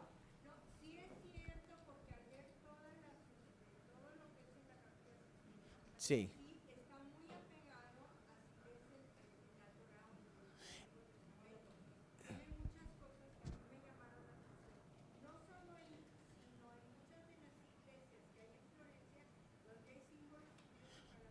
Las estrellas de David, por ejemplo, muchos está ahí, y es cierto, dicen que una de las cosas que maravilla de la Capilla Sixtina es de que escoge pasajes y enfatiza pasajes que son muy importantes en la Torá, pero en nuestro Antiguo Testamento como que en 2 párrafos ya le brincas a la siguiente, no le brindas tanta importancia, que un ejemplo de ello era la historia de Jonás. Y muchos de esos, el libro de Macabeos también, que dices, a un católico dices Macabeos, Macahuat, no, a menos que te pongas a estudiarlo, no lo reconoces, pero que sí tiene importancia y un mensaje social, cultural, histórico para el mundo judío. Y es por eso que dicen que, y yo no encuentro esa conexión, porque esa solidaridad y fraternidad con el mundo judío. Es de dónde salió, porque para un hombre de su trasfondo, de su personalidad, de su carácter, se me hace muy inusual si no hubiese tenido algo que lo motivase o lo catalizara. Entonces es que sí es algo que necesito yo ponerme a estudiar a más detalle. Pero bueno, muchísimas gracias, les agradezco que hayan venido y espero que les haya gustado. Muchas gracias. Segundos el Roku en funcionar. Es algo que podemos decir cambia precisamente la mentalidad y las ideas de lo que requiere el trabajo, es paciencia. Por otra parte, tenemos que una característica que tenía Miguel Ángel es de que era muy aborazado. Siempre con el temor y como dicen, el abuso paterno de estar diciendo dinero, dinero, dinero, dinero, quiero dinero, tenemos dinero, necesito dinero. El hombre vivía aceptando todas las comisiones que le presentaban y luego, como todo buen neurótico, no dejaba que nadie más le ayudaba. Y el problema de eso era de que muchas veces empezaba a fallar en los tiempos de entrega de las comisiones que recibía. Psicológicamente es fascinante porque de nuevo es un manojo de nervios, de inseguridades, de arrogancia, de soberbia y de seguridad por su propio talento, pero al mismo tiempo con un profundo temor por la incertidumbre del futuro. Esta también me gustó. The greatest danger for most of us is not that our aim is too high and we miss it, but that it's too low and we reach it. Que culminamos a nuestro máximo, a lo que son nuestros talentos, de una manera muy rápida, muy fácil, y no le estamos tirando tan alto a lo que buscábamos hacer. Como les digo, aquí está, esta invitación viene cortesía de Guillermo, que manda esta invitación de cómo el Miguel Ángel va a estar en una exposición muy importante, que les digo, en el Met de noviembre hasta febrero. Y ya se está anunciando y dicen que como ya hubo anteriormente algo del Renacimiento, promete ser una exposición muy interesante y muy concurrida. Entonces, nada más dejen volver a esto. Entonces, y dicen, si es que no le tengo miedo, Nueva York es anti-Trump, entonces está bien ir. ¿Qué es lo que estamos viendo en esta obra, por ejemplo? Aquí este es el retrato más frecuente, como decimos, tiene la bendición de ser muy longevo y al mismo tiempo por su talento y su trabajo ser una gran celebridad de la época, por lo tanto tiene muchos artistas y pintores y aprendices que él utilizaba, lo retrataban. Entonces este es el más común que encontramos en internet, el que es de Daniel da Volterra y es de 1544. Como pueden ver, ya lo que había sido, que introdujo en lo que era su obra en sus inicios. Pero vamos a seguir. Algo muy importante a ver, ahorita está muy popular aparentemente Miguel Ángel. El Met va a tener una exposición y ahí traigo una imagen gracias a Guillermo no ha llegado, que me hizo llegar esa información. El Met a partir de noviembre en Nueva York va a tener precisamente una exposición de distintas obras del cúmulo de obras de Miguel Ángel y va a estar entre noviembre y creo que febrero, no estoy seguro, pero sí, si alguien está viajando, tengan la oportunidad de verlo. Si es que no les llegó, ya como les he dicho antes, ahí tienen lo que es mi correo electrónico, mi correo electrónico aquí abajo para que me escriban y pueden pedirme la presentación, yo con todo gusto la comparto. Ay, baboso, aquí está, sí. La sesión de hoy vamos a estar viendo el mundo de Miguel Ángel Buonarroti. Vamos a ver, como les estaba diciendo, es arquitecto, escultor, pintor, poeta. Su talento hizo que le ganara el mote de Il Divino. Creo que para la cultura de Monterrey y la cultura posmoderna del siglo XXI también dirían, sería muy admirado por el hecho de que es uno de los artistas más ricos que produce lo que es el siglo XVI. Una frase que sacaron que a mí me encantó fue de que Miguel Ángel al final de su vida tenía acumulado en términos de dinero lo que Leonardo da Vinci no pudo hacer ni siquiera en su vida, y eso que le superaba por muchos años. Miguel Ángel lo vamos a estar contrastando con lo que es Leonardo da Vinci, que es el que sigue nuestro análisis la siguiente semana. Pero sí, es el divino nada más y nada menos que por su talento y por la reputación que construye, el talento que era respetado incluso por los papas más bravucones y más hostigosos que conoció, muy notablemente Julio II.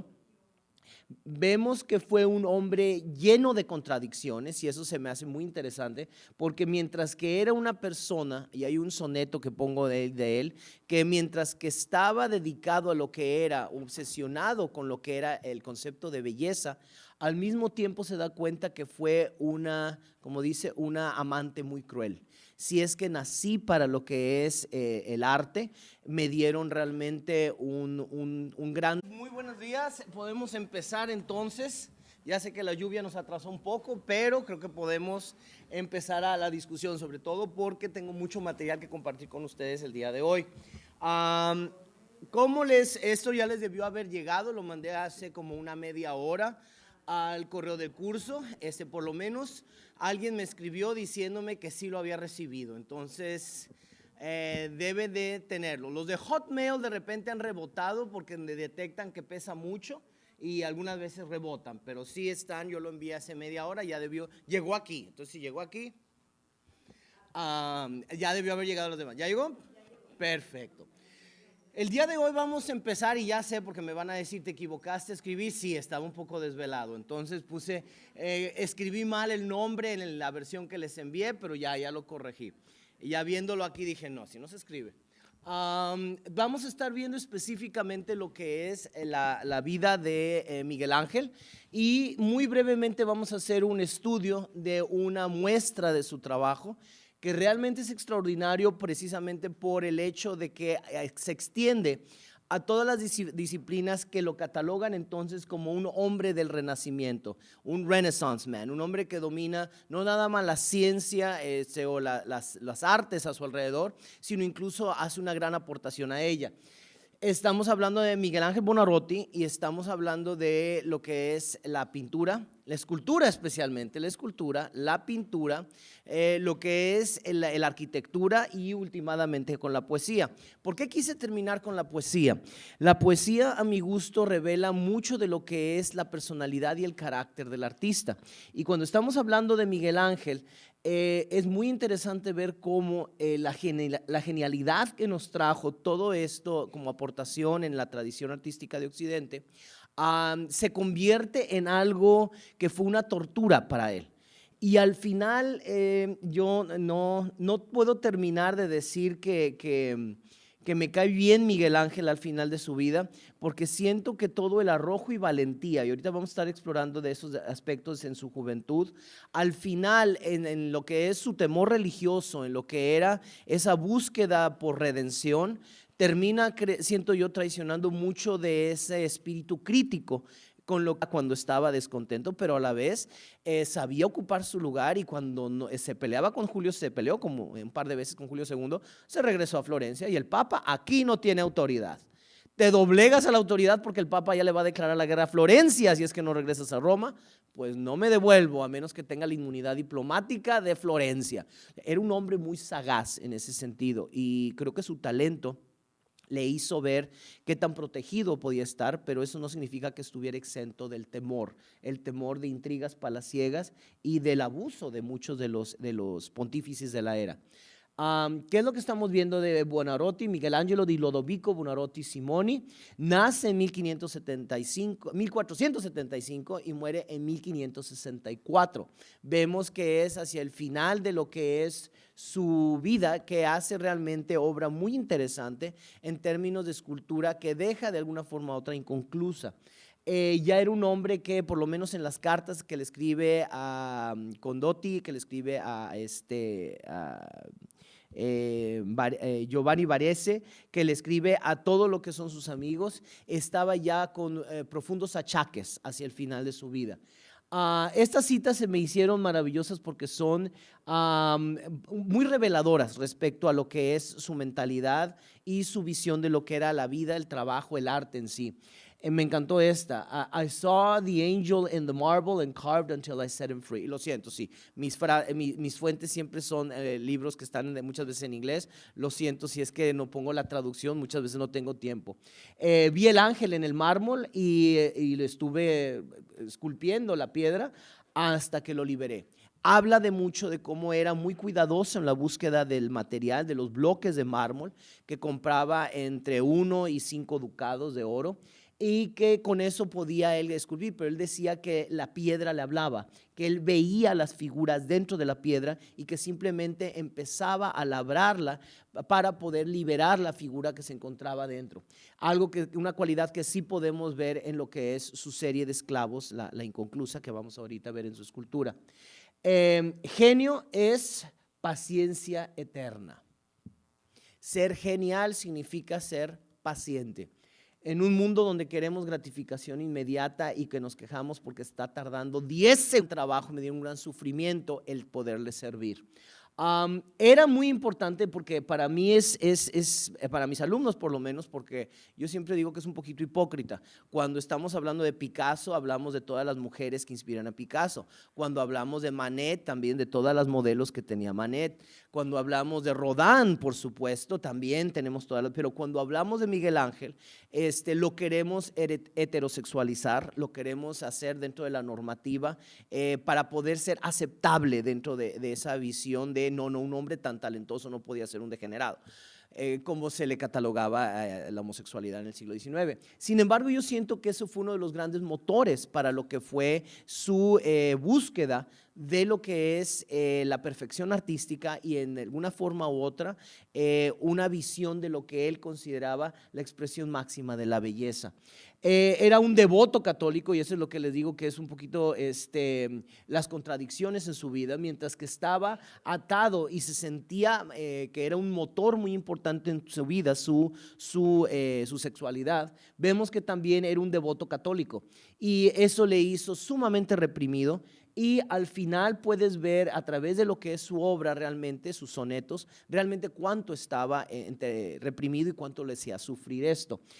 Su trabajo fue un eterno esfuerzo por sentirse digno de la gracia y la salvación divina, una búsqueda de redención. Nunca ha habido, como dicen, ni habrá otro artista tan grandioso, tan torturado y tan testarudo como Buonarroti. Que lo llevó incluso, como le dicen, a hacerse de palabras y casi de responderle al Papa que se fuera a la fregada, que él no quería pintar la Capilla Sixtina, por más que dicen sí, se entregó con mucha pasión, sí, porque lo obligó Julio II en un acto supremo de autoridad, y yo diría un poco para una lucha de egos.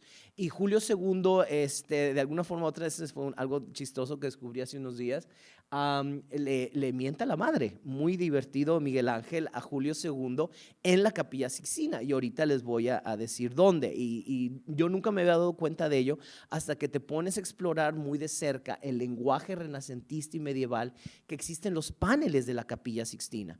Y fue un hombre muy confrontacional y que no se quedaba callado, sabía cómo rayársela